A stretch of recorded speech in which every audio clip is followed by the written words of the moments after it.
The returning light of the sun meant the end of the Age of Darkness and ushered Golarion into an era of rebirth, rediscovery, but also of conflict. During this Age of Anguish, we see the rise of new empires, conflicts between powerful forces, and the appearance of figures who would become legend. It is in this age the story of Old-Mage Jatembe began. Just like the sun piercing the darkness, Jatembe's works would shine a light on lost knowledge, his legacy becoming one of education, diplomacy, and peace. The lessons and virtues he instilled upon his students led to the creation of one of the greatest magical academies on Golarion, where apprentices learn to use their knowledge for the betterment of the world around them. Let us dive into the saga of Jatembe, his role in bringing back magic to Golarion, and the mark he has left on history.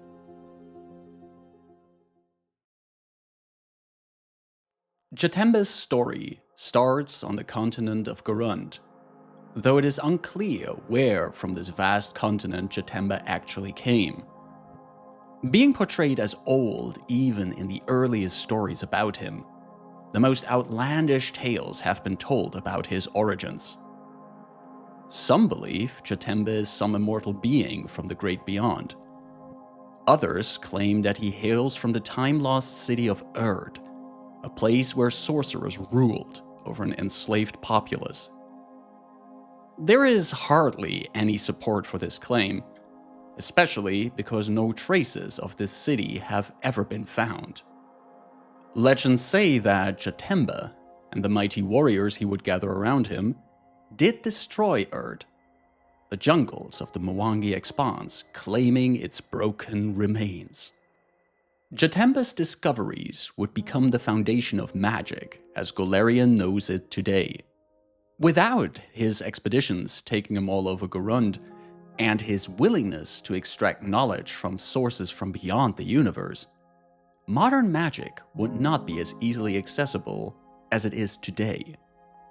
In this endeavor, Jatembe did not hesitate to learn lessons even from the skull of a dark deity.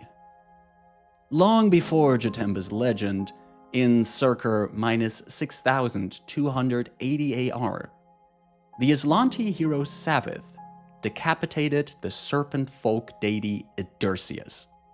After throwing his body into the Darklands and his head into a lake of fire, Savith fell to the god's poison.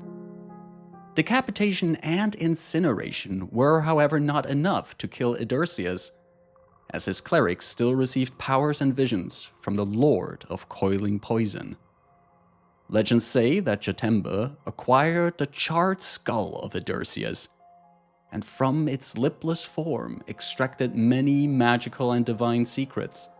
The Book of the Serpent's Path, one of the spellbooks penned by the Old Mage, is said to contain the knowledge he gleaned from the talking skull before sewing its mouth shut. Jatembe was not alone in his quest for knowledge. Joining him were the 10 Magic Warriors, a group of Jatembe's closest apprentices who gave up their names and identities, putting on gold animal masks. The warriors spread Jatembe's teachings and would play a vital role in the founding of the Magaambya Magic School. The 10 Magic Warriors did not only help Jatembe in excavations to lost ruins, but also in fighting threats to the communities all over Garund. One of the greatest dangers Jatembe and the warriors faced was the King of Biting Ants. The king was a powerful sorcerer, his body consisting of swarms of ants, who had taken control of the doorway to the Red Star in the Magaambya expanse.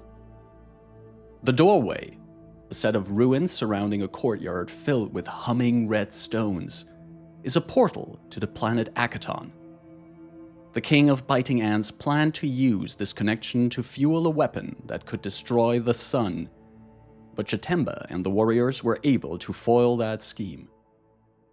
Some stories claim that Jatembe destroyed the king, while others say the king was banished to Akaton, unable to utilize the doorway to return to Golarion.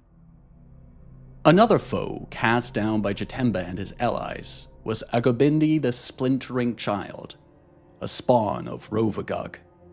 Jatembe, the magic warrior Azure Leopard, and the Tempest Sun mages fought this incarnation of destruction and realized it could not be destroyed. Instead, they bound the creature to a forest near the Vanji River, the creature buried deep and entwined within the roots of the trees. It is believed that this forest is the forest of Agoiban, known for its split-trunked fever trees. The emergence of a disease known as the splitting sickness is seen by some as a sign that Agobindi is slowly breaking its prison, unleashing vile curses on those living on the land above it. At the core of all of Jatembe's adventures was a belief that knowledge of any sort had to be shared. If no one benefited from it, what point was there to it? The Old-Mage and his followers knew they would not be around forever to spread their insights. Building a place where those willing to acquire this knowledge, while also ready to use it to better the world around them, was required. Though Jatembe certainly is the grandfather of this idea, it took an initiative of an apprentice of a magic warrior to lay the foundations of this school. Jade Feather, a follower of the magic warrior Elephant, worried that Jatembe and the 10 magic warriors did not take enough time to preserve the knowledge they found. Theirs was a lifestyle of traveling from one place to another, helping and teaching along the way. Jade Feather took this concern to Elephant, who agreed and invited Jade Feather and others to travel to the city of Nantambu and share their wisdom there. What started out as an annual gathering grew slowly into a permanent presence of Jatembe's followers in Nantambu, ready to teach anyone who was willing and ready to give back to their communities. In minus 2832 AR, the Magaambya was officially founded and would become the oldest magic school on Golarion. Studying at the Magaambya does not mean isolating oneself from the outside world. Unlike wizards in their ivory towers, those who come to the Magaambya are expected to aid people in the surrounding lands and provide community service in Nantambu. Jatembe called this the Word and the Way, and it was important to the Old-Mage that the scholars of his teachings applied their knowledge for the betterment of the world. What use is the most powerful magic if it does not help others thrive? As grand as it is, the Magaambya is just one of the many elements of Jatembe's legacy. Before he vanished from the world, he created many spellbooks, magic items, and artifacts. Many of these are in the libraries and archives of the Magaambya, while others have vanished alongside the Old-Mage.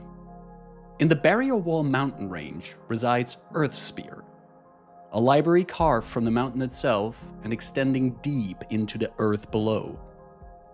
Legends say it contains the most powerful spells created by Jatembe, but its enchantments also allow Earthspear to move wherever no one is searching for it. Indirectly, Jatembe also contributed to the rise of powerful empires. The Jistka Imperium relied on the magical workings discovered and created by him, and the Shori Empire was founded by followers of the magic warrior Black Heron. Black Heron shared aeromancy magic with the Shori, which led to the creation of their legendary flying cities. Unfortunately, Black Heron also turned his back on Jatembe and his fellow magic warriors, which broke the Old-Mage's heart. Jatembe vanished from history, and his exact fate is unknown. It is said that, before he decided to leave our world, he instructed the 10 magic warriors to spread his teachings. They were not meant to become rulers, but continue their virtuous duty as advisors and protectors. The 10 magic warriors, however, would also soon disappear, the memory of them still held in 10 mosaics on the towers of the Magaambya. Perhaps Jatembe is truly dead. Or perhaps he is traveling the cosmos to learn more secrets and bring them back to his students. Whispers speak of a dark-skinned man who has been seen in a tavern in Taldor, matching the description of Jatembe, and sharing a table with an old crone and her chicken, arguing about esoteric topics. No matter where Jatembe is, his legacy upon the world is undeniable.